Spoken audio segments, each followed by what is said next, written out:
Kembali di Kompas Siang, Saudara. KPK menahan Gubernur Maluku Utara Abdul Ghani Kasubah dalam operasi tangkap tangan yang dilakukan di Jakarta kemarin. Bersama dengan Abdul Ghani, KPK juga menahan 14 orang lainnya, termasuk pihak swasta dan pejabat pemerintah daerah Maluku Utara. Hingga kini, Gubernur Maluku Utara bersama sejumlah orang yang terjaring OTT di Jakarta masih menjalani pemeriksaan di Gedung Merah Putih KPK. Operasi tangkap tangan itu terkait dengan dugaan lelang jabatan di lingkungan pemerintahan daerah Maluku Utara dan pengadaan proyek barang dan jasa. OTT dilakukan di Hotel Bidakara Jakarta Senin sore kemarin. KPK masih akan melakukan penahanan dalam kurun waktu 1 kali 24 jam. Total ada 15 orang yang terjaring OTT KPK di Jakarta dan Ternate.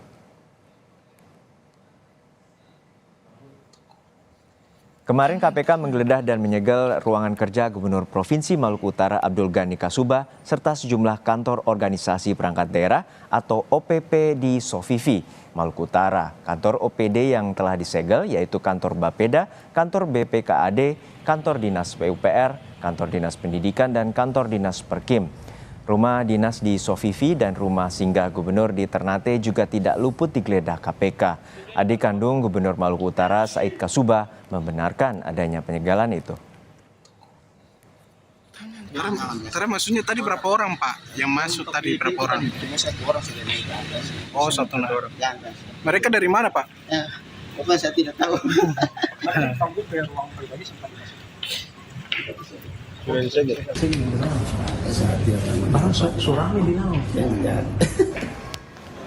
KPK membawa 3 orang kepala organisasi perangkat daerah atau OPD ke Jakarta Selasa pagi. 3 kepala dinas itu yakni Kepala Dinas Pekerjaan Umum dan Perumahan Rakyat Daud Ismail, Kepala Dinas Pendidikan Imran Yakub, dan Kepala Biro Pengadaan Barang dan Jasa Ridwan Arsan. Sementara itu, pasca ditangkapnya Gubernur Maluku Utara oleh KPK, tampak suasana di kantor gubernur sepi, terutama di ruang kerja gubernur yang telah disegel KPK.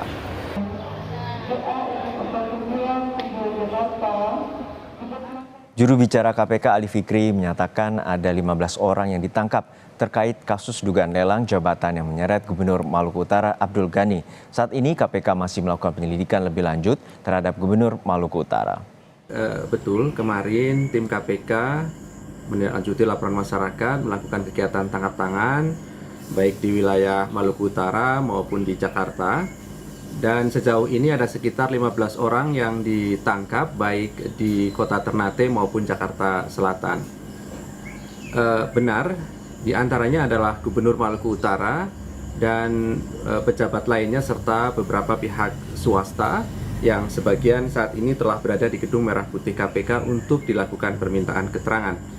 Tentu kami masih memiliki waktu untuk menentukan sikap dari hasil kegiatan tangkap tangan ini setelah memastikan seluruh permintaan keterangan terhadap pihak yang ditangkap telah selesai dilakukan.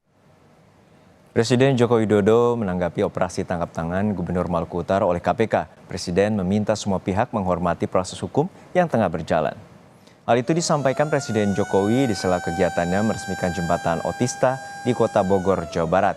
Saat ditanya soal OTT yang menyeret Gubernur Maluku Utara, Presiden menegaskan agar semua pihak bisa menghormati proses hukum yang tengah berjalan di KPK. Dengan demikian telah diresmikan Gubernur Maluku Utara. Sama, hormati proses hukum yang ada, hormati proses hukum yang ada di KPK. Perkembangan terkini dari operasi tangkap tangan Gubernur Maluku Utara kemarin kita tanyakan langsung ke jurnalis Kompas TV Fedriska Ananda di Gedung KPK Jakarta. Fedriska, hingga saat ini bagaimana dengan perkembangan pemeriksaan terhadap Gubernur Maluku Utara yang ter-OTT KPK pada Senin sore kemarin? Ya, selamat siang Juno. Untuk status dari masing-masing yang dilakukan operasi tangkap tangan kemarin ini belum ditentukan oleh KPK karena hingga saat ini KPK belum melakukan konferensi pers secara resmi. Namun demikian juru bicara KPK sendiri Ali Fikri menyebut memang ada 15 orang begitu ya yang kemudian terciduk begitu ya terkait dengan operasi tangkap tangan, di mana salah seorangnya ini merupakan gubernur dari Maluku Utara. Nah, kalau misalkan kita dapatkan informasi dari ke-15 orang ini informasinya ini merupakan terdiri dari pihak swasta, pihak pejabat daerah dari Maluku Utara dan juga termasuk dari gubernur dari Maluku Utara sendiri. Karena memang dugaan kuatnya ini terkait dengan OTT ini adalah terkait dengan lelang jabatan dan juga proyek pengadaan barang dan jasa di Maluku Utara. Inilah yang kemudian disampaikan oleh Ali Fikri kepada kami awak media. Namun informasi yang kami dapatkan, Juno, bahwa memang saat ini dari Gubernur Maluku Utara sendiri masih menjalani proses pemeriksaan di Gedung Merah Putih KPK dan informasinya ini ada 4 orang lainnya yang juga kemarin sudah ditahan oleh pihak KPK kemudian akan dibawa ke Gedung Merah Putih. Di mana kalau misalkan kami dapatkan informasi ini mereka terbang dari Maluku ini sekitar pukul 7:15. Jadi seharusnya kalau misalkan perkiraan kita ini seharusnya sudah tiba di Jakarta, namun memang hingga saat ini belum tampak kedatangan dari 4 pejabat daerah Maluku Utara ini. Keempatnya ini adalah Imran Yakub merupakan Kepala Dinas Pendidikan Kebudayaan dan kemudian Daud Ismail, Kepala Dinas Pekerjaan Umum dan juga Ridwan Arsan, Kepala Biro Pengadaan Barang dan Jasa juga salah satu staf dari Dinas PUPR. Nah inilah yang kita masih nanti kedatangan dari keempat orang ataupun pejabat yang kemudian ditangkap tangan oleh KPK terkait dengan OTT yang kemarin harus dihadapi oleh Gubernur Maluku Utara. Juno. Ya, hingga saat ini penetapan tersangka tentu melalui pemeriksaan 1 kali 24 jam dan juga masih menunggu 3 orang kepala organisasi perangkat daerah yang akan tiba di Jakarta. Hingga saat ini seperti apa konstruksi dari kasus yang menyeret Gubernur Maluku Utara hingga ter-OTT KPK?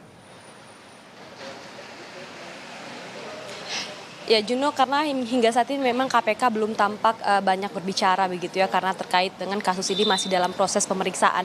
Namun berdasarkan kemarin KPK juga tidak hanya melakukan operasi tangkap tangan, namun juga melakukan penggeledahan tidak hanya di kantor Gubernur Maluku Utara saja, namun di rumah dinas dan juga rumah singgah dari Gubernur Maluku Utara. Tidak hanya itu, KPK juga menggeledah kantor dinas yakni Dinas Pendidikan dan juga Bapeda dan juga kemudian PUPR.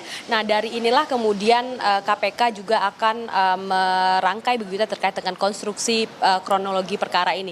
Namun yang sampai saat ini disampaikan oleh juru bicara KPK ini adalah kuat dugaannya ini adalah terkait dengan lelang jabatan dan juga pengadaan barang dan jasa di lingkungan pemerintahan daerah Maluku Utara. Namun masing-masing dari ke-15 orang ini apa saja perannya ini belum disampaikan oleh KPK. Hingga saat ini kami juga masih menanti konferensi pers dari KPK seperti apa, karena memang mengingat bahwa wewenang KPK untuk menahan ke-15 orang tersangka ini hanya 1 kali 24 jam. Jadi artinya kalau misalkan kemarin ditangkap pada sore hari, tentu harapan kita ini KPK akan segera mengupdate bagaimana konstruksi kasus ini pada sore hari nanti, Juno. Baik, terima kasih atas laporan lengkap Anda, jurnalis Kompas TV, Fedriska Ananda dari Gedung KPK Jakarta.